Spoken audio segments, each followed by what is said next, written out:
welcome back to Memester of the Week. And we are here today to answer questions and have questions for ourselves. I don't like that part. Well, too bad. I'm Jason. I'm the keeper. And with us today is also the keeper of our Halloween special and $2 creature feature. Would you like to introduce yourself, sir? No. Well, fuck off. Do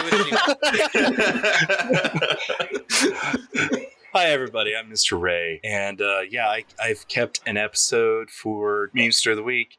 I guest starred in the Keeper's Retreat. And now for the very end of season 1 and now ongoing into season 2, I'm acting as a producer. Notice I say acting and not, being a producer. Very important distinction. Of course. Acting is like pretending, but it sounds more fancy. Exactly. Producer, I hardly know her. I'll always laugh at that stupid joke. Phil, I'm gonna be real with you, dog. I'm putting a ban on that joke from now on. Hard ban. You can fucking try. You can't rewire my brain with a fucking stroke of a pen. True. Well, but with the stroke of a stroke. You wouldn't be the first to try. Well, you wouldn't be the first to try that either. So with us today is Mr. Ray of $2 Creature Feature. And of course, around our table, we have Amelia. Hi, I'm Jurnee. Well, I play Jurnee. I'm not actually... Well, I mean, I'm kind of actually Jurnee, but maybe slightly better. What is a player character but a reflection of something within yourself? I don't know if I like that reflective part of myself. Reflective? Speaking of reflections of ourselves, hey, Phil. Hello, I play Dan Ryan, and that's true. That's real as hell. And then also we have our wonderful stoner, resident boy, best friend, Tyler Wren. What's up? I'm Tyler. How you doing? I play Mordicai Ishmael Bridges on Memester of the Week, but you can call me Ishmael. Pleasure to be here. People walking up to you in real life and calling you Ishmael. Oh, what's up? Hey, Ishmael. Kind of the dream. All right, so we're here to ask questions and kick ass, and we're all up ass. Wait, what? We also don't have dice today, so let's dice. Jump into some questions. Well, Ray, be a team player. I always bring dice. I'm just you never know when you're going to do an impromptu RP. I have die. I have 1d6 on my desk. Well, you have to roll yours twice and pray that you remember the first number. Got it. But how many people in this group have ADHD? I don't know how well that's going to go. Yes. I've got like 60. It's going well so far. Yeah, solid. Yeah. Okay, so let's go ahead and get into the questions, all right? Yeah. And the first question is for Phil. It's very important. What is Dan's favorite TV show? Does he watch TV? That's the real question, isn't it? I'm going to say I don't feel like Dan has had access to a lot of television over the years. I'm going to pull out one out of pocket. And by that, I mean from my own weird childhood and say that one thing that he did randomly have was fucking Gilligan's Island. They had a box set of season 2 of Gilligan's Island. And he watched the shit out of that. I really love that. That's very pure. Yeah, because it's got like survival tones and stuff. Oh yeah, I was expecting something like Twin Peaks or like It's Always Sunny, like just something random like that. Like since he has joined the world at large. Yeah, I mean, I'm sure he'd be into that shit. But when does he have the time? That's very true. Does Dan bake with Mordecai? No, because it's not come up a lot. But he is forbidden by Brotherhood ordinance against baking. Wow. Against getting baked, specifically. Why is that? Why is that an ordinance? Great question. Hyper-religious sect and allegory for the church. Anyway. What about I don't have religious trauma. You do. I love it. No, that puts a lot of things into context because as a listener, I always assumed that Phil and Mord would sometimes go for long walks or what have you. But that changes things a little bit. I'm sure there's a reason, but it's one of those things that just Dan doesn't know the reason. He just knows, okay, don't do this. Yeah, that's fair. Yeah, and I can't wait for the scene because Mordecai's joining up with the Brotherhood in a sense, right? As like a lay member, I think, as like Okay. a contractor, if you will. Okay. I want to see how when the ordinance is brought up, how that whole thing plays out. I'm also very curious to see that. I would say that Mordecai will not give a fuck about it, and he will take whatever punishment is coming his way if that ends up being a thing. Yeah. Basically, I definitely, I vibe with that because, as poor Anton learned, Mordecai does not stop for anyone. So, what is Jurnee's favorite author, or who is Jurnee's favorite author? I should say. See, this is kind of a difficult question because I am currently wrangling over the idea of Jurnee reading a book from start to finish.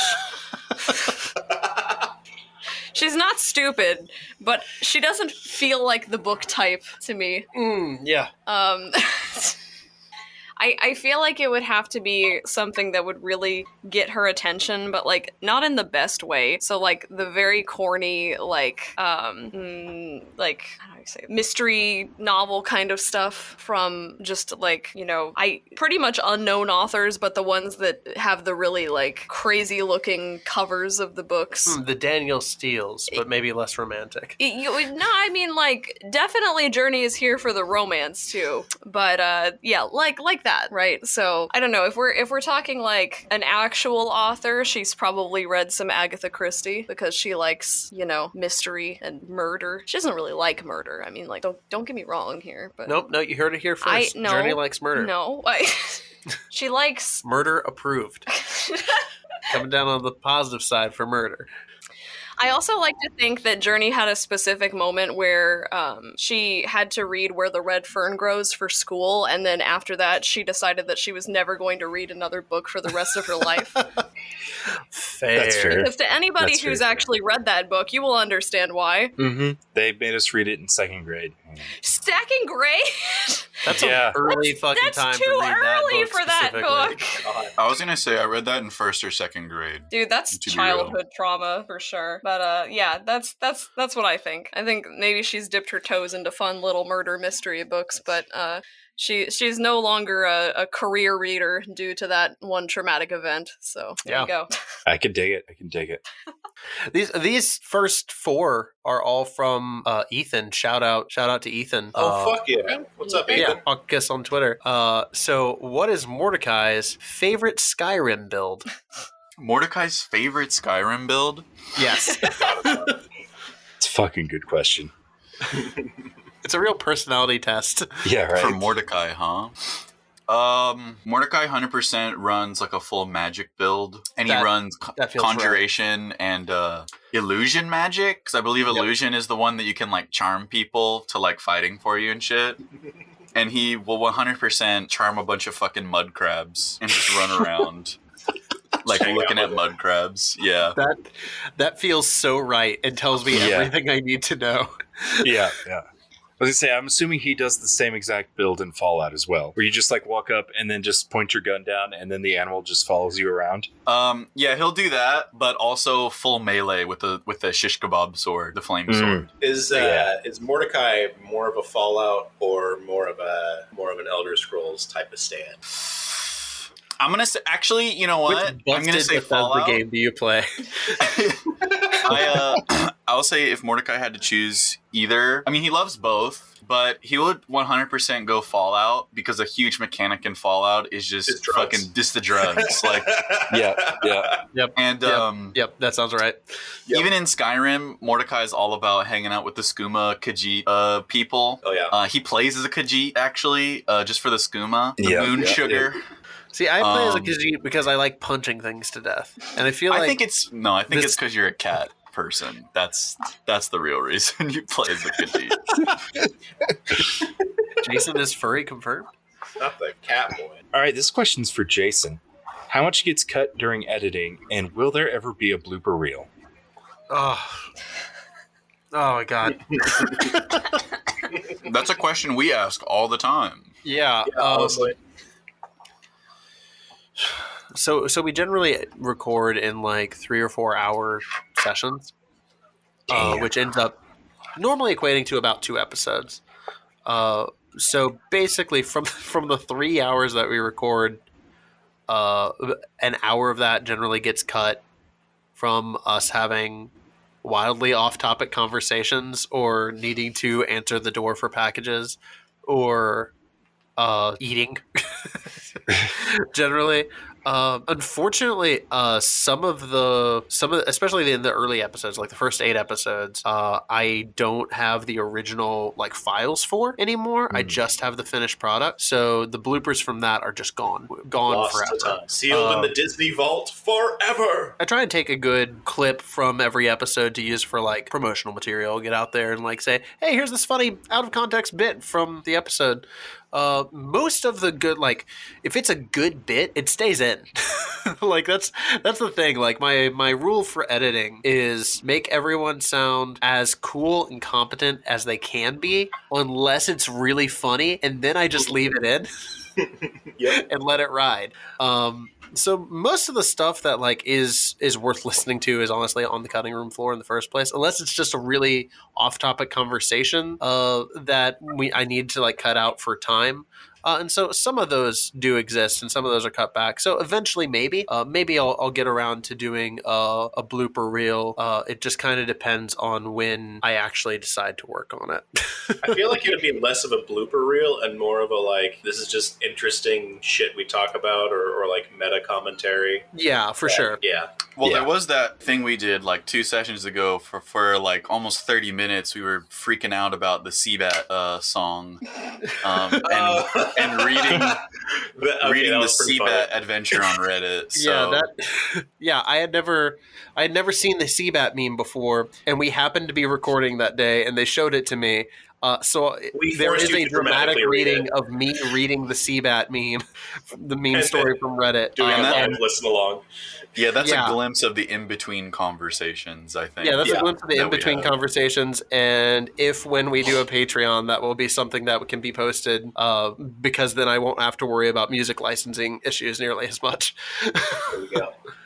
Put that on the private, non-monetized feed. So what is Palmer's favorite song? I'm going to answer this anyway, even though she's not here now. Oh, see, I was going to let there be a beat and then say, oh, wow, what a banger, Sarah. Nice choice. Wow, Sarah, I can't believe Seabat is your favorite song. That's crazy. Very bold choice. I can see it for Palmer. So what do you think Palmer's favorite song is? I was going to say Hozier, but that's also probably just because I think Sarah likes Hozier a lot. Yeah, it's a lot of Hozier on Dan's playlist now. Well, see, I feel like Palmer's experience with. Oh wait, hold on. There's a hand. Ray, are you playing with the hand again? God, you can't play with the hand. In Mother Russia, hand plays with you. Wait. No, that happens anyway. Believe me. That also happens in Arkansas. It's a global phenomenon, really. Yeah. And that's going on the blooper reel. That's going on the Amelia. I don't know what you're talking about. Okay. Amelia, for the love of God, please get us back on track.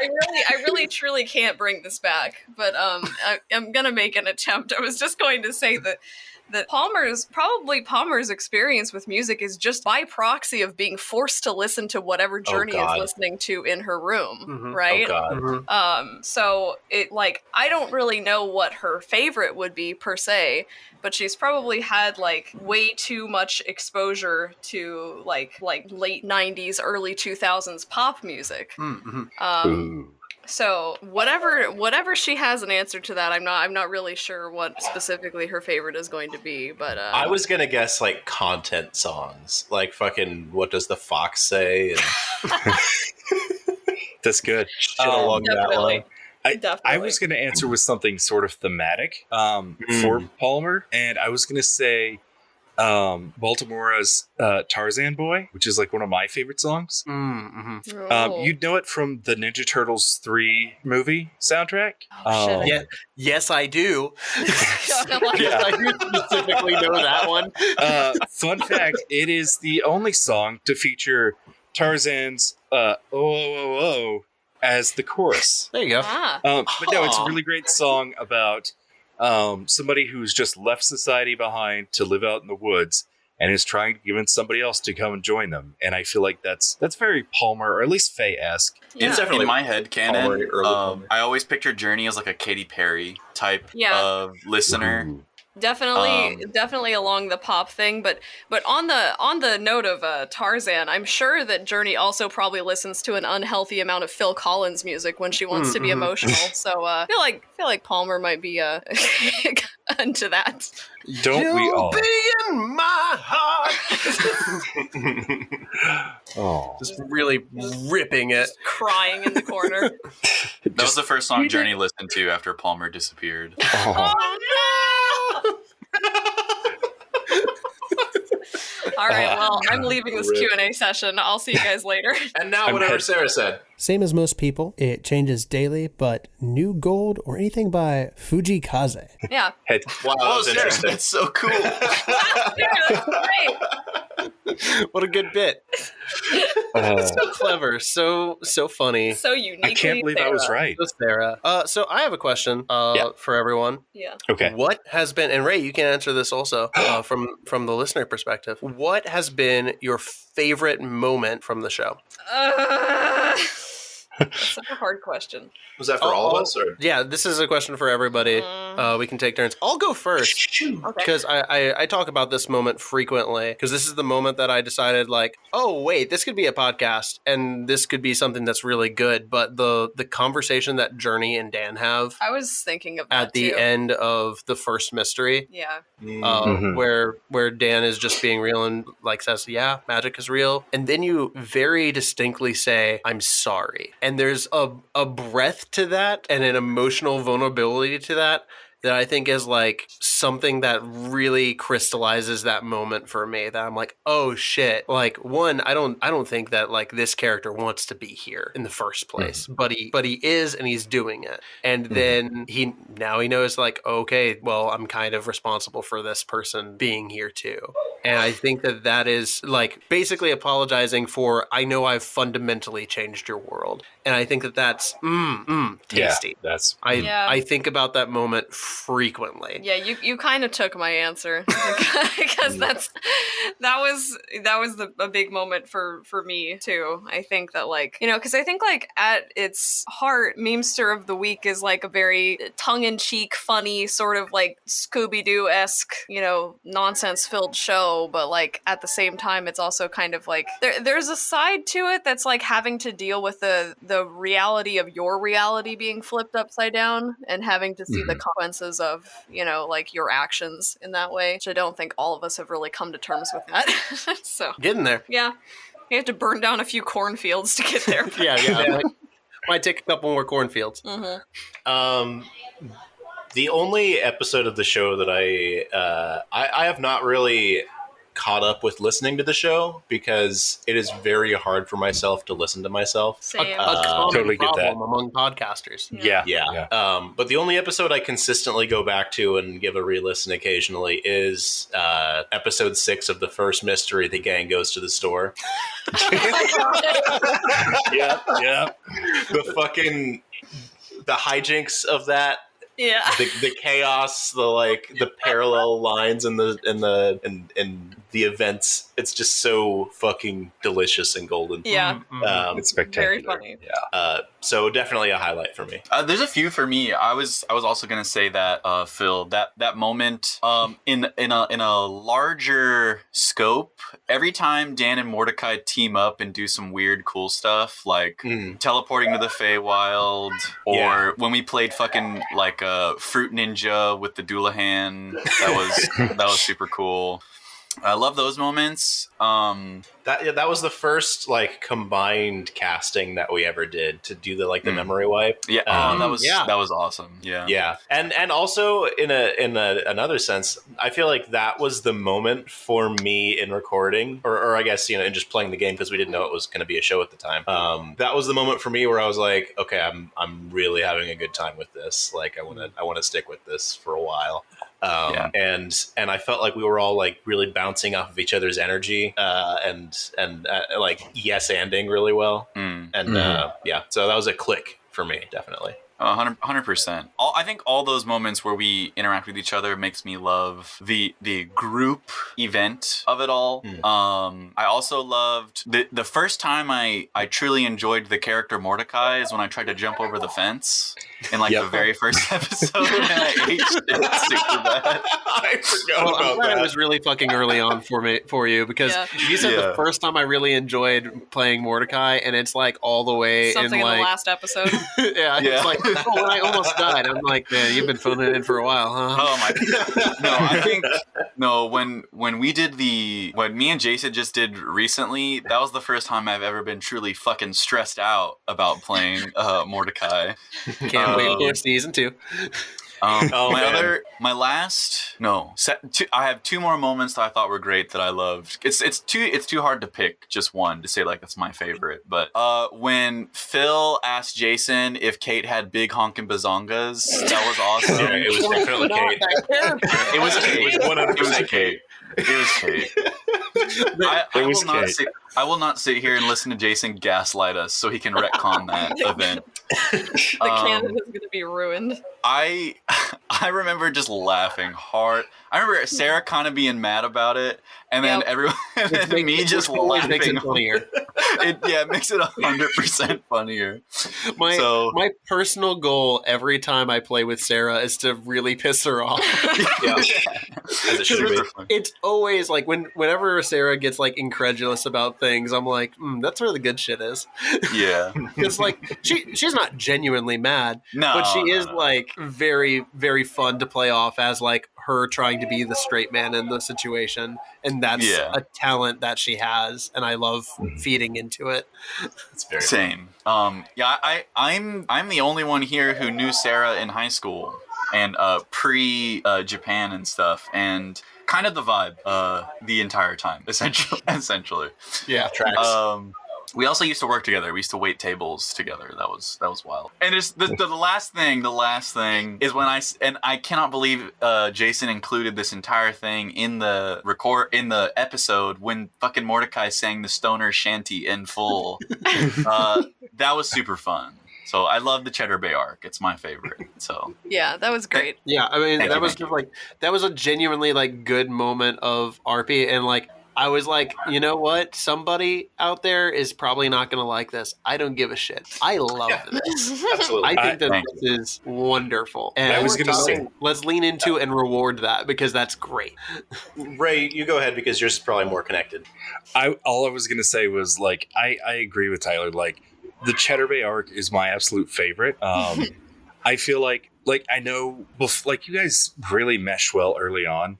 But I feel like Cheddar Bay is whenever you really hit your stride as a show. And like, so I advise anybody who's like coming in to listen to Memester, like stick it through to Cheddar Bay because that's whenever it gets really fucking good. My favorite moment, I think, though, was when Dan and Mordecai were, I can't remember the restaurant right offhand. I want to say it was Chili's. Applebee's. Applebee's, yeah. Applebee's with Jurnee's dad. Yeah, Daddy Sitwell. Like, all of that, I was just like, oh my God. Having a frank discussion about these boys who are hanging out with his daughter. It's peak entertainment, really. Mm-hmm.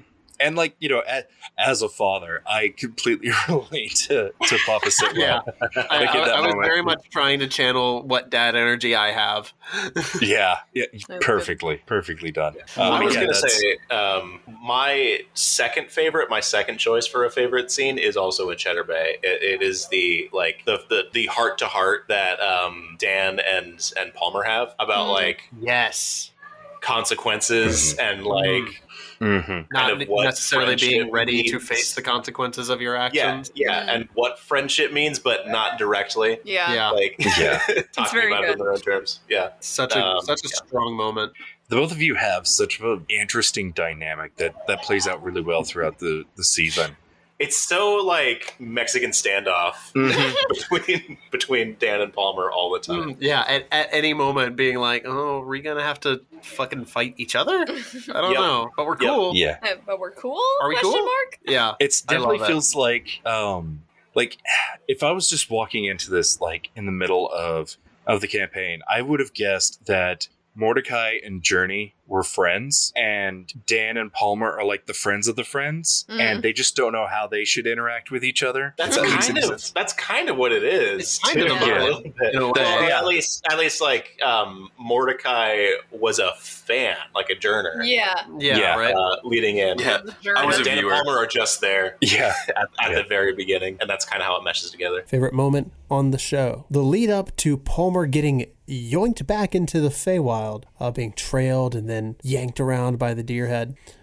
And then getting to interact with characters from the world that actually know her. And then whatever Sarah said was pretty cool, I bet. Yes, I love that moment too. I love that moment too. Sarah's cool. So sweet. Yeah, that time when you did that thing, that was super cool. Yeah, surprisingly emotional, I have to say. Yeah. Sarah, I absolutely agree. And as a fan, that was one of my favorite parts as well. Wow. Yeah. I really hope that she goes back and listens to us. and hears us just fucking ripping on her. Yeah. I hope really hope like in a good spot. I really hope you just put those in, and it's not just without context. Yeah. Yeah, slide it in there. Yeah. I hope that you add all of Sarah's answers at the end, and that all of this is completely fucking offbeat and horrible. That would be unhinged. That would be It's some just a shit I would Sarah do. dump at the end of the Hilarious. Yeah, Sarah's info dump, her solo session. I really like this question, Ray, so I'm going to ask it. Okay. If Mordecai is in an anime, who is his rival? And will we see them in season 2? Actually, no, you're wrong. The question says, if Mordecai is an anime, if he himself is an anime. You know what? I autocorrected, and I'm wrong here. Yeah, that's one of my favorite things to say is to accuse people of being an anime. And so... Yeah, and notice Mordecai is capitalized there. Yeah, true. As he should be. Yeah. It is a proper name. Mordecai, Indeed. the anime. Yep. Mordecai. Mordicai. Yeah, I don't know. That's a good question. That's a hard question. So are you asking like a rival from a pre-existing franchise, or am I describing my rival now? In the context of me. Does Mordecai have a rival from pre-Dan? Or does Mordecai have a rival in his training with the Brotherhood? Ooh. Basically, do you want a rival NPC to 100%. I need it. compete against? I need it. But in a weird way. It's got to be. It can't just be straightforward with Mordecai. So I'll answer this in 2 parts. One, what world would Mordecai be in as an anime? If I were to pick him up and drop him into an anime franchise? There are two or three that come to mind. One, Jujutsu Kaisen. I think that would be super cool. That's the vibe. He's pretty similar to Itadori Yuji, kind of, in that he's a lovable oaf kind of guy in that way. See, Also I thought he just was sort more of of a a normie. Chainsaw Man protagonist. Well, I was gonna say he's also Chainsaw Man might work because he's also Denji, kind of. Yeah. Get that vibe. And the third would be JoJo, 100%. I could see him just because he's just an outlandish, weird fucking dude. Mm-hmm. Yep. Saying weird things all the time. It just Can fits. his stand be like Bob Marley? Honestly, I could see it. I could also, Don't worry about that, because you'll find out. What do you mean? What do you mean? dude. I thought Abby was his stance. Yeah. Yeah, you're right. You'll fucking find out. Let me tell you, because the first 2 sessions of season 2 have been done. They are solo sessions. One is me and Phil. So Keeper versus Dan, not versus. Keeper and Dan, and then the other one is Keeper and Mordecai. So me and Tyler. And boy howdy, will you fucking find out? Oh boy, It was I'm ready. It wild was. It was. Ours was very interesting. Both are very I'm interesting curious. on very opposite ends of the spectrum. Yeah. Oh yeah. I'm very curious. Dude, me as a player learned a lot at that time. You love to Me hear as it. a player. Yeah. You love to hear it. But yeah, the part 2 of that answer, so if the rival is someone in the Brotherhood, I want it to be like someone who's pretty gung-ho about the Brotherhood, but also they're my rivals in that they also like to skateboard or something. And then we just constantly having skate battles and shit. You guys should have like you should think each other's waifus are trash or something. I don't know. Yeah, just some I don't know, like we'll workshop it. Yeah. I think it should just be something goofy. Like Dan is not gung-ho about the Brotherhood, but he's kind of like we talked about this a little bit ago, where he's like he's a straight man in that he's just trying to be as inconspicuous as possible, and he's not into the same things Mordecai is, and I think that's kind of why Mordecai loves him. But what's the opposite of Dan? Where like someone's super gung-ho about the Brotherhood, but also doesn't care about being inconspicuous and just an absolute weirdo. Exactly. Cool. Well, I think the answer to the second part of this question is sure. TBD. Yeah. Will we see them in season 2? Yeah, why not? I'm about it. So, does Dan have a favorite weapon? A favorite weapon that he has, or just like conceptually? Yes. Fair enough. One thing that's never come up that is in Dan's kit that he just never finds a use for is a fucking like spear. Constantly. You have so many fucking weapons. It is frankly unreasonable. And I have a thing that makes it extra good for me, but there's always something that like feels slightly better. And with Dan trying to be inconspicuous all the time, I can't imagine something less conspicuous than a fucking ancient spear. Just know that that's always tucked away in the hoodie pocket. You got a spear in your hoodie pocket, or are you just happy to see me? God. He has no idea what that means. He's like, no, it's a spear. Do you want to see the tip? And he just pulls it out a little bit. No, I hate that. Oh no! Actually, I was time out. just kind of like a side note, kind of. When Dan got the sword in Cheddar Bay, I was 100% looking forward to like actually like fencing, like crossing swords with Dan, or like team sword fighting with him at the time. Team sword fighting. I know what that's code for. Like we dog. You know, Mordecai's sexuality also sort of not, like in question sometimes. Oh, I mean, word. Yeah. But probably the gun. Probably the gun. Probably It does Probably bring the gun about mostly. a question that I have had, and we haven't been able to address on the show, and we don't have to leave this in if you don't want to. But I was wondering, because me, Jason, the person who is a fan of the show and also runs it, I ship literally all of you guys with each other pretty constantly. As a listener, I'm in the same boat. All the relationships work really well. And so I'm just wondering, like, where do you guys see, especially Dan and Mordecai being roommates? And they were roommates. Historically accurate roommates. Their sexuality kind of leaning, if at all? I don't think Dan is heterosexual.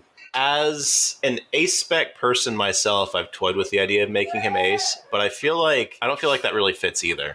So I think he doesn't really know himself. I've also toyed with the idea of gender with Dan, but I think he's just sort of like feeling it out and also afraid to try anything. Valid.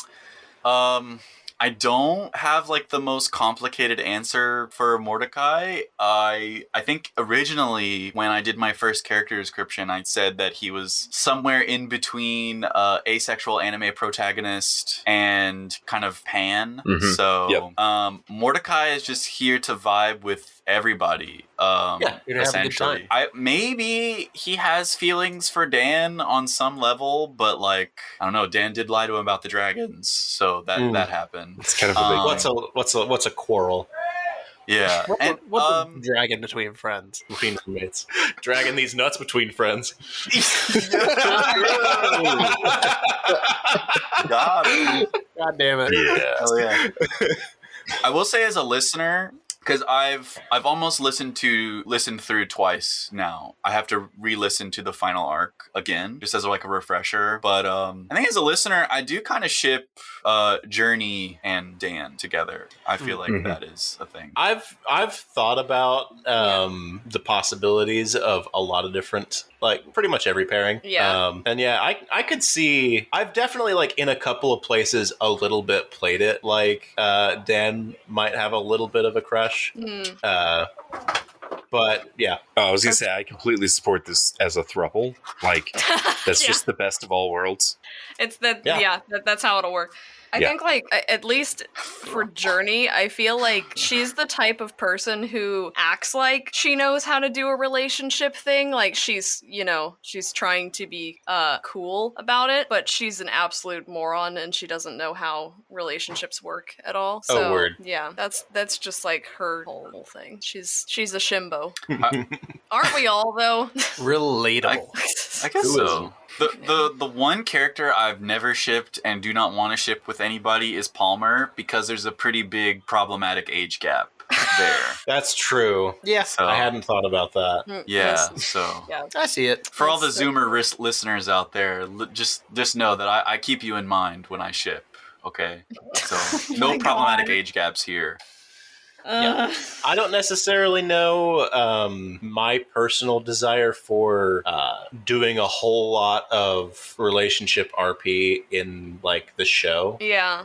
Yeah, I've always kind of handled it as it's always been kind of a veiled thing for me, because I wasn't just necessarily really interested in like doing the interpersonal drama of like figuring out a relationship and things like that. But I mean, like for me personally, it's one of those things of like I can see these characters like having romantic attachments to each other, and if we want to explore that, we can, and I'm open to that. But if not, and it ends up being a thing that we kind of progress off screen or just kind of go back to after we end the show and say, oh yeah, like these characters got together then.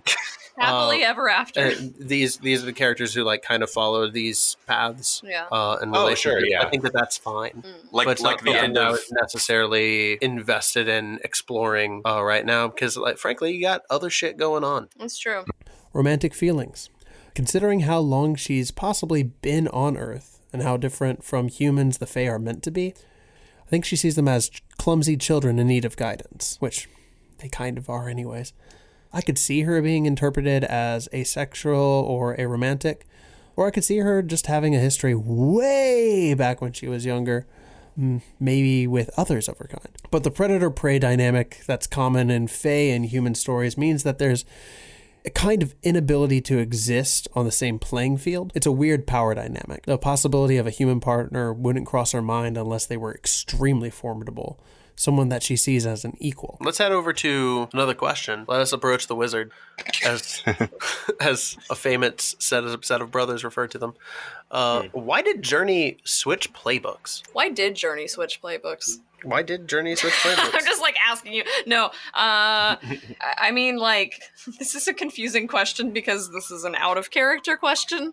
Because Jurnee doesn't know that she switched playbooks. Yeah. But anyway, I think it was kind of like, at least character-wise, I feel like Jurnee did finally have this moment where she accepted, like, hey, I can do magic now. And so, like, with that kind of comes the ability to do more magic and kind of grow in her character like that. And that just makes more sense. I don't really know how to elaborate on that question. Yeah, no, I mean, like, I feel like that encapsulates it pretty well. Like, you hit the nail on the head. Yeah, I mean, like, the essence of being, like, a Snoop character is kind of being a skeptic anyway, right? And, like, now she's really not much of a skeptic anymore. Maybe she's trying to actively make light of the big supernatural situations that scare the shit out of her, but she can't deny it anymore because now she's directly intertwined with it. So. Yeah, she's doing it. She's been forced by circumstance into this situation of like, well, I'm here now. But you still also have the knowledge of like, I know what is bullshit, and I am learning what is very much not. Yeah. And that learning process is, like, I think really interesting to watch happen. And I think so that like changing the character, changing the playbook kind of helps to facilitate that, I think. But also I think that I'm thankful that you let me keep some of my Snoopy moves, some of my Snoop moves from before, because like it wouldn't make sense if she just wouldn't do the same things that she used to do when it comes to like investigating and stuff like that. Like she hasn't lost that part of herself. Yeah, I think that that's a fundamental, because everybody runs changing playbooks differently, because the rules in Monster of the Week and in the like base book are pretty loose. So everybody runs changing playbooks a little differently. Some people kind of run it where you have like a second playbook, like Good Neighbors kind of did it that way. Some people run it where all of your base, like Crit Show I think kind of does it where all of your base stats fundamentally change and like you are just like kind of a different person, and in some of those moments it really works because like people are fucking getting resurrected and shit. So like it makes sense. I didn't feel like it made sense for our game because these are not people fundamentally changing who they are. They are evolving. They are changing and like going from, okay, this is what I know about the world, and then that perspective being broadened. And so it didn't really make sense to do like full on stat changes and also like not having an understanding of like losing moves that they could do that were like kind of inherent to the character. So every time we do a playbook change, everybody picks one or two moves from what they were doing, and we're kind of latching on and saying like, oh, well, this is something that's kind of inherent to what I do. Like if Mordicai ever changes playbooks, he would not lose Doors of Perception because that's literally like fundamental to the character, right? Yeah. And so like things like that, things that are fundamental like building blocks of the character, it just wouldn't make sense to take away. So that's kind of how we end up like handling changing playbooks, and that's kind of my justification for it. It might be a little overpowered, but this isn't a game about being competitive. Either. Like this is a game about narrative, and like this is the thing that feels like it makes the most sense. So who gives a shit if it's overpowered? Yeah, and also I feel like HP, bro. It might be, but I feel like the looseness of Monster of the Week is of actual strength in that, because it's not to say that the game doesn't have a balance to worry about, but balancing is so much easier because there are so fewer moving parts, it feels like to me. Especially since so much of it is narratively resolved anyway. Like, if something is technically unbalanced in Monster of the Week, I feel like it is not as big of a problem as, say, if someone does like way too much damage early on in D&D or whatever. I definitely couldn't like balance, and this is also from me not knowing D&D very well, but like I couldn't balance D&D encounters where like, oh well, they're hitting like way too hard and their AC class is like way too heavy.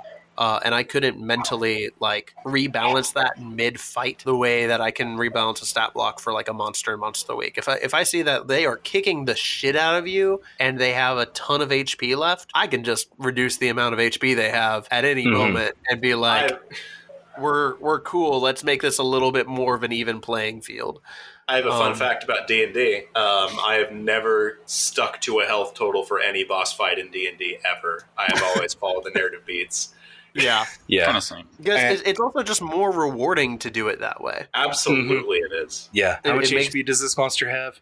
However much it takes for the players to feel like they've accomplished something and not be bored with the fight. Yeah. As soon as people start getting bored, like drop the HP. Yeah, that's the last thing that you want is a fight going on too long. In D&D, when DMing, I always count up for damage taken on enemies rather than counting down health remaining, because that number often needs to be changed one way or the other. And I was going to add also, talking about changing playbooks, and I don't have like numbers to back this up, but I feel like this is one of the questions Michael Sands gets asked the most, and the answer is always whatever feels right for the story. So absolutely, it's the heart of the damn system. Yep. So I have an off the wall question. Was there a sock on the door policy for Dan and Mord's dorm on the campus? And how many times did Dan just completely forget that policy or just not know what it is? Is there a story there? There's an implied question. There's an elephant in the room with this with this question, and that is, has Dan and has Mordecai, not with each other, but just individually in their lives, fucked? Yes. Mordecai fucks. No. Hashtag Mordecai fucks. Yeah, Dan, I'm going to say probably not. Believe it or not. Believe it or not. Don't believe me? Just watch. Oh my god. Well, the first half of the question is yours, Tyler. Oh my god. I mean, yeah, I guess there's a sock on the door policy. I feel like Mordicai, though, being an absolute bro, is, and also is somebody who kind of respects Dan's quote unquote innocence. He would not do that at their dorm. Usually. That was going to ask also, like, do they often end up in the dorm? Because that doesn't feel like Mordecai's style. No, not at all. So, I would say, like, if anything, because I think Dan is chill with like weed smoke inside the dorm. If anything, there would be like a warning on the door for like, hey, some of the homies are over and we're doing drugs, like pre-walking, like just so you're not walking in and there's a bunch of dudes and like Mordecai's like friends, like just blazed out of their minds, or, like doing mushrooms or something. I was gonna say somebody's wearing a gas mask and they're just Yeah. Yeah. I don't think I don't think Dan is like super phased by that kind of stuff all the time, but I definitely think there have been a few like gotta get away type of nights. Mm-hmm. I get that. Yeah, well, he's probably slept in the van once or twice. And there have definitely been times where Mordecai did not come back to the dorm for like a night or two, and then just showed up in the morning, like, so. I will say probably if there were many of those, Dan probably wouldn't have made a scene out of being worried, but maybe once or twice might have tried some scrying. And not more than once or twice. And I will just add to that, Dan is not only doing that out of worry, but also out of jealousy, ? Turning saints into the sea? Singing lovesick lullabies? Yeah. I'm sorry. Everyone else is just like choking on your alibis. Shut the fuck up. Sorry. Here's an interesting bit. Also on the Dan spectrum. 1, does the Brotherhood celebrate birthdays? And 2, will we get a 21st birthday episode or arc for Dan? I don't remember canonically how old Dan actually is. He's 20, I think. Yeah, it's 20. Well, there you go. Episode 1, it was established 20, and there was a joke about, like, whenever he turns 21, like, he and Mort are gonna, like, really hit the town. Or at least Mort thinks they're gonna hit the town. So I think that would be a perfect time for... That would be interesting. Right for a Vegas trip, doesn't it? So the answer to that is, yeah, sure. I'd say the answer to that is, yeah, sure. I'd be down to toy with that. Does the Brotherhood celebrate birthdays in the first place? I think there are, I mean, I feel like the Brotherhood is a little bit family oriented, both in the nuclear family sort of way, because it's a family business. In that sense, that's how Dan got roped in. But also, I feel like there are some milestone birthdays. And I think going with sort of something that me and Jason have talked about, just mentioned off key, not that it has had a huge impact on it, but just thematically, is that I wanted the Brotherhood to give off sort of like Sumerian, Mesopotamian vibes a little bit. I think going off of that theme, the important birthdays would lie on multiples of 6 or 12, because that was the basis of the Sumerian counting system. So like the 12th, the 24th birthday, stuff like that. That's going to be so interesting too, because like we'll get to the 21st birthday and Mort's like, we got to go tear it up, and Dan's like, why? It's just my 21st birthday. Yeah, meet me in like 3 years. 21 mean? Yeah, a cultural difference. There's no power in sevens. I love that. Oh god. Cool. One more question for everybody, and then we'll maybe do a quiz. Yeah, sounds good. Little fun quiz time. Who's your favorite NPC? Is that even a question? We all know. I wanted to ask. It's Papa Sitwell. I mean, yeah. I guess like right now, my heart is currently fighting over these two characters that I love. These two glorious men in my life. So deeply, yeah.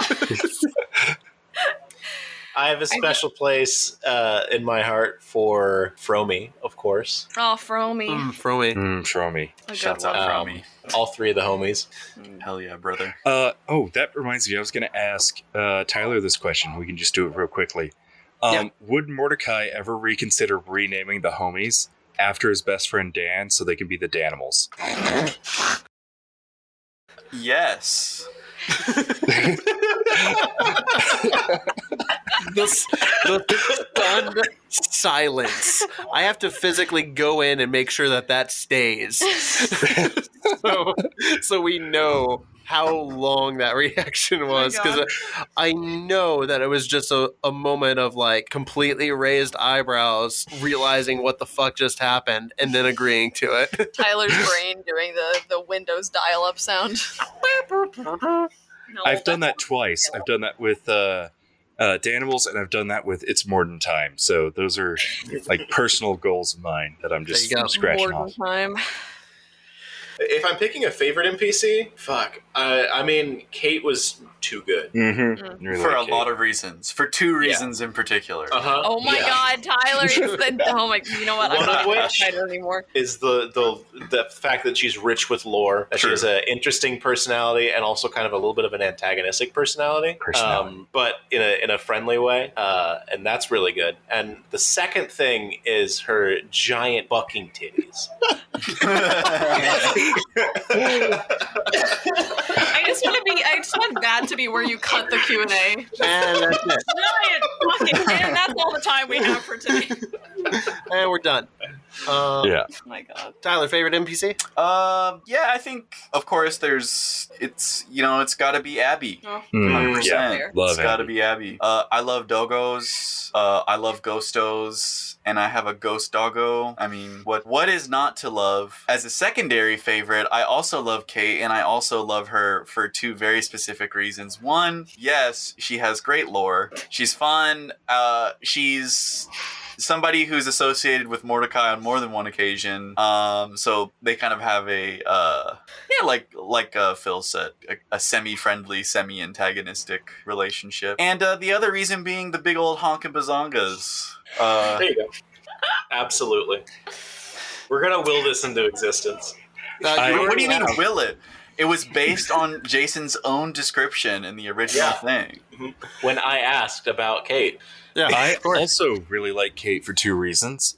One of which is that she appears in Keeper's Retreat 2. Yes, which if you have not listened to Keeper's Retreat 2, go and listen to it. It was part of the Halloween specials for this year for $2 creature feature, and it's a lot of fucking fun. It's one of the most like fun sessions I've played as a player in Monster of the Week, and I absolutely loved working on it. So go and listen to it because Kate rules. I may hand those files over to you so you can like double post it on yours, because you posted the original Keeper's Retreat, so like it makes sense to me. In that, like, I don't want to spoil anything, but she definitely got a new house. But in the second reason is also those huge honkin' bazongas. Like, I hate Comedy comes in threes, but Comedy comes in threes, but this was a blessed pair, apparently.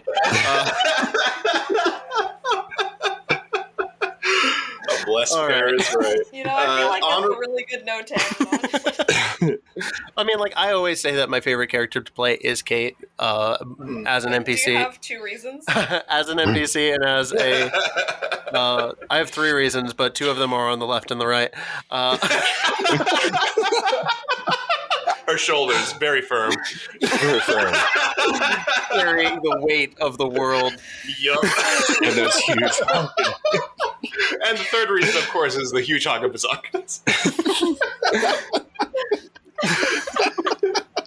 Kate's one of my favorite characters to play, both as a player and as playing it as an NPC. But if it had to be not Kate, and also if it had to be not a NPC that I eventually play as a like hunter, because Mala also fucking rules. She does. They do. Yes. Yeah, I would have to say Mr. Sitwell. Mr. Sitwell, Jurnee's dad. being a dad. He's just a good dad. Because he's just a good guy. And I can't wait to put him in danger more. Also, that is a character Mordicai is very attracted to. Yeah. I mean, yeah, we can't forget about the Mordicai and Jurnee's dad ship. yeah. When I say I ship everybody on this show, I mean everybody on the show. Yeah, I mean, I've been watching Stranger Things Season 1 recently and realizing just how much I want James Sitwell to be Jim Hopper, but just 50% goofier. I adore it. I love it. Great. Honorable mention has to go to Anton O'Toole, though. Oh, absolutely. Yeah. 100%. He is my new favorite. The unspoken number one is obviously Anton O'Toole. I wish nothing but the best for him. All of you need to take an experience point because that's just flattery will get you everywhere. Yes, sir, Mr. Vice Keeper.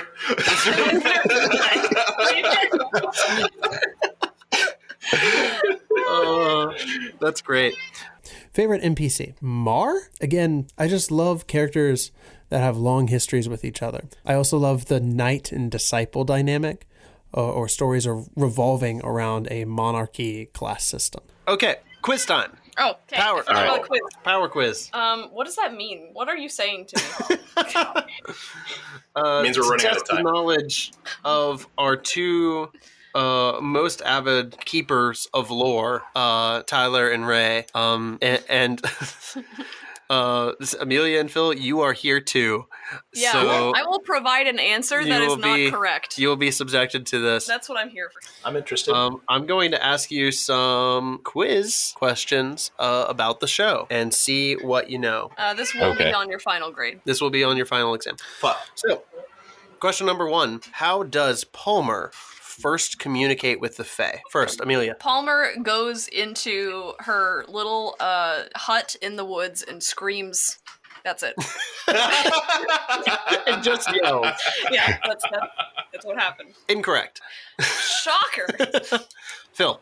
I was thinking, I had a vague recollection of moonlight on a pool of water. Very spooky, very cool, but incorrect. Incorrect. Yeah, go ahead. Tyler.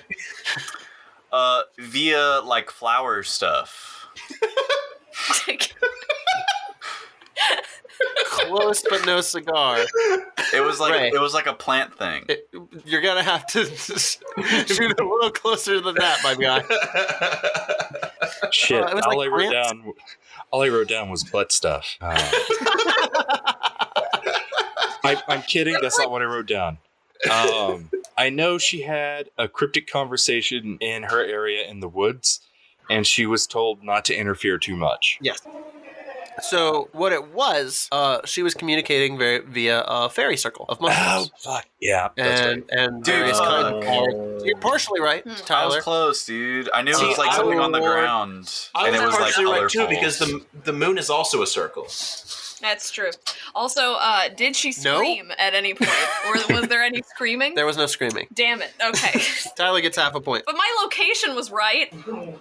Mine too. The question was how, not where. Or what was said. Next question. Yeah. What was the name of the coffee shop in Cheddar Bay? Okay, Ray. Fuck. I didn't think you would start with me. I wrote down. Did you say that you're good if you're not good? I thought this joke would come out later. I guessed and I said Black Dog Kofi. That's pretty good. Close but no cigar. Tyler. Ocean Bean. Phil. Ocean Bean. Amelia. Ocean bean, take me by your beans. Okay, that is 1 point for Tyler, Phil, and Amelia. Man, Dude, I'm so excited to have 1 point. I did not think I was going to get this one. They did kind of like cheat because we did talk about this during the season 1 recap, but Ray wasn't here for that. That's true. Yeah. That's true. All right, next question. Next question. What is Jurnee's dad's name? First name, last name. No middle name because it's never been said. Oh. I don't think I've ever written it down. Okay, Phil. I don't fucking know. John? That's close.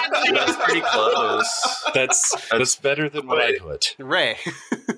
I put Big Papa Pump Sitwell. No, that's a street name, but not his legal Christian name. Tyler. James Sitwell. Damn it. Amelia? Dad. Wrong. I know it's James. That's it. Well, But it's Dad to me. Yeah, Amelia and Tyler get a point. Yay. Son of a bitch. I knew that. I wish I knew it was like a guy name. The name of a dude. Yeah. Okay, third question. What is the game the goblins call circles in the Feywild? Oh, I know this one. Sorry. Oh my god. I played this one. Of course I have to know it. You played this one and failed at this one, yes. Yeah. So in that reason, I'm not going to fail this question. Yes. So, Amelia, what's the answer? Checkers. Ray? Checkers. Tyler? I wrote nothing. Too bad. Phil? Checkers, I hardly know her. That's not even how that works. That's a point for Ray. First point for Ray. Yay, I'm on the board. Phil. Third point for Amelia. Wow, I'm killing this. Yeah, doing surprisingly well. Considering whenever you ask me to recap the show and I tell you I have no idea what's ever going on at any point. Yeah. You remember the important things, like circles. Yeah, Yeah, like circles. Speaking of, what was the alchemical symbol that was on the bones of the Dark Watchers? I can draw it, but I don't remember what it meant. Yeah, bonus points if you can tell me what it meant, because I did have like a 5-minute diatribe about Oh my god, The what is meaning this? of- Science class? alchemy class, bitch. This episode of Meme Star of the Week is brought to you by Slim Jims. Snap into a Slim Jim. This episode of Meme Star of the Week is also brought to you by Stamps.com. Save money on all your online shipping orders for your Tyler, we don't have that things deal like- yet. Tyler, like no. Tyler or Redbubble The or deal hasn't gone through. The deal hasn't gone through. Tyler! Don't say stamps.com, Tyler! Keep going to the post office, Tyler! this episode. Wow, this conversation is so intense. It's almost as intense as my favorite game to play, Raid Shadow Legends. Let's play Raid Shadow Legends. Sign up now and Okay, get 20,000 free gold to purchase any characters or character skins. Tyler, what's Shadow your Legends- answer? God damn it. Tyler. I really didn't know how to describe it, so I did. It's like the triangle circle symbol in alchemy, and I don't remember if it was like the symbol for like air or change or mercury. I didn't really remember what it was for, so Okay. that's what I. You are have. close, but that is not correct. Oh man. Phil. I remember it being like a circle with a line through it, and one side of it was different, and I can't remember. Was it like filled in? I think it is. I think it was a symbol for like binding of some sort, or either binding or change, but I don't remember exactly. Mm-hmm. Close. I'll give you 1 point of this 2-point question. Okay, Ray.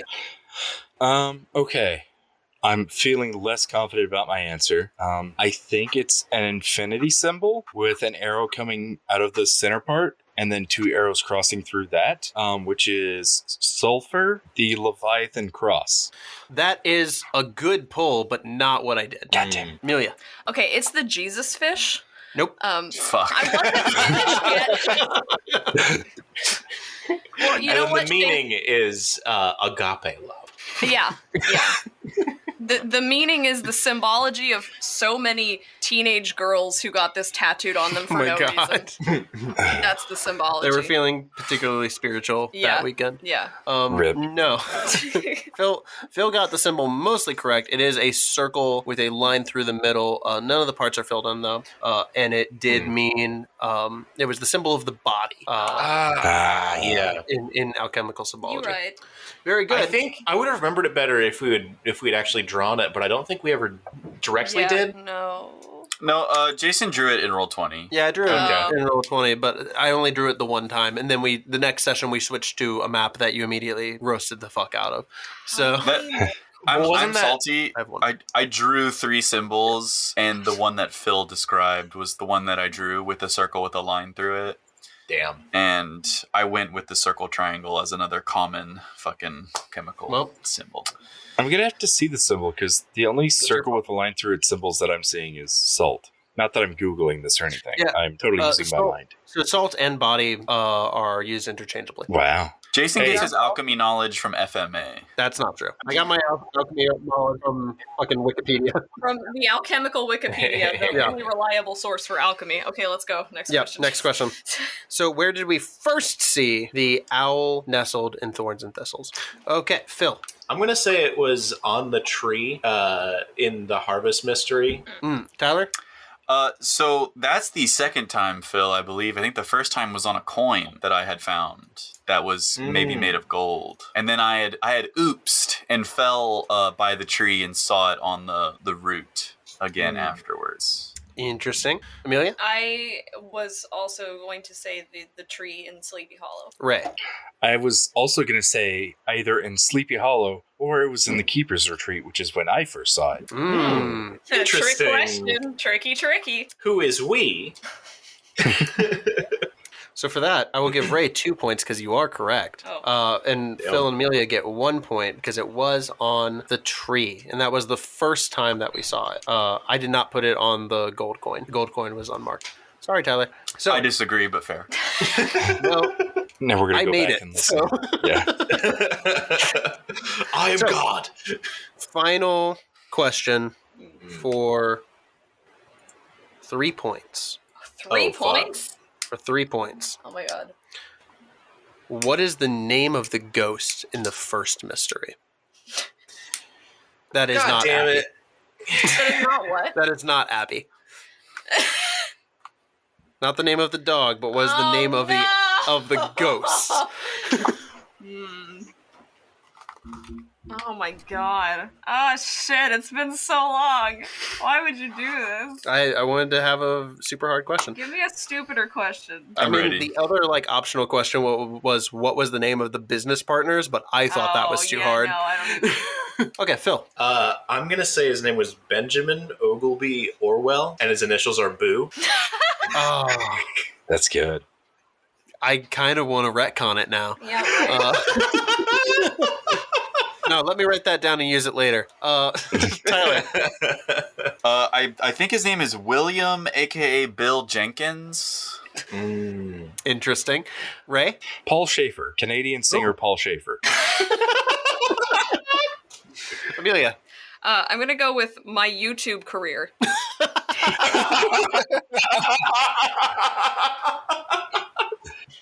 No, his name was Willis Murphy. Oh, Willis? Willis Murphy. Oh, you Willis shit. That's Murphy. where I was thinking Yeah. of William. Okay. Yeah. See, I was close. Also, Yep. Willis Yep. is not that generic of a name, actually. I don't really know Willis? anyone named Willis. Did you just say you were close with Paul Schaefer? Yeah. Whoa. Willis Murphy, that sounds like a Canadian singer name. Yeah, it really does. Well, thank you, everyone, for coming and participating. this Nobody was got any lovely. points on this round, so surprise, surprise, the winners of the first Memester of the Week Trivia Challenge are R? Amelia and Phil. Wow, really? That's a With big 4 surprise. points each. No. We have to have a tiebreaker question. We have to do something. I have one. Can I get 1/1,000,000th of a point for the first question because I remembered that it was a circle? No. I have a trivia question for the gang. Okay. All right. Yeah. What 2 items did I receive from Kate in the Sleepy Hollow arc? Oh. Ooh, that's a good question. That's a very good question. I think I remember them. You got- But you never used most of them, or one of them. I don't know. When the time is right. No, you go ahead, Phil. Okay, if I'm remembering this right, you got your magic dagger, right? No. Or did that come from somewhere else? Fuck. That Okay, was- well, the that other was- one I was that going was to say. Cheddar That was the only one I thought of too. Yeah, Okay. that's the Cheddar Bay arc. And then the I'll other give you a one, hint. didn't you get like dowsing glasses that could spot a magical aura or something? Yes. That was the first magic item I used at the start of the Cheddar Bay arc, which I received from Kate. Yes. And the other... No, nothing going on in the dome. I'm not allowed Big. to answer this question because I read the keeper, I read the character sheets. Yeah. Is it Big Honkin' Bazongas? No, that's a... magical item. All of us, Yeah. apparently. I Just tried to cool, get right? access to those, and I ended up just Didn't work Kate out. just outsmoking me the whole night. Guys, that's a gift we gave her. Apparently now. Upgrade. And it's a gift for everyone else now. Yeah. Yep. The gift that keeps on giving. I think Phil gets the win then Merry because he at Christmas. least got one of them. He at so. least got Yeah. one of them. Yeah, Yeah. we'll take that. The second item was Percha's Percha's- Bestiary. Yeah. Ah. I had a book. Oh, fuck. Self-same Percha, the deer-headed man. Yeah, that's right. Well, Pogs, what do I win? Pride. Pride in yourself. Wow, I've never had that before. Phil, you have.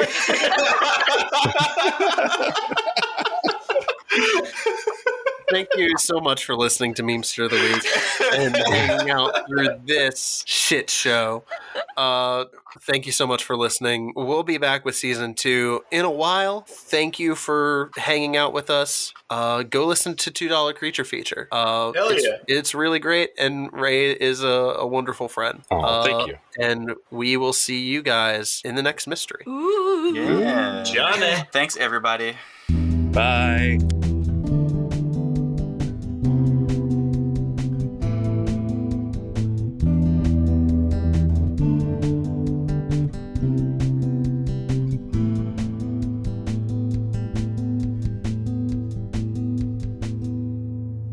Our session 0 is the first time I had ever run anything ever. So that's amazing. You did what a very long well. way we've come. It is entirely carried by the fact that I know these people so well, and we vibe so well as far as being people. Yeah, and I'd say you brought some heat right from the beginning, but yeah. I do feel like the first mystery is the most like this is a supernatural episode mystery. And I wrote all of it in like one sitting. That's amazing. Yeah, I sat down and like I went to the share house because we were living in the share house at the time. Christ.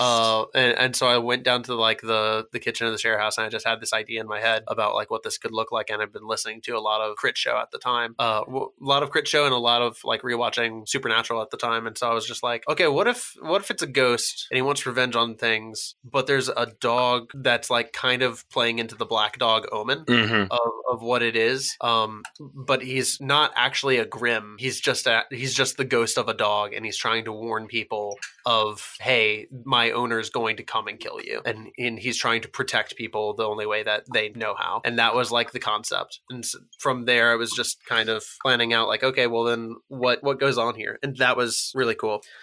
Maybe I'll cut this part and put that in the Q&A session. Yeah. Yeah.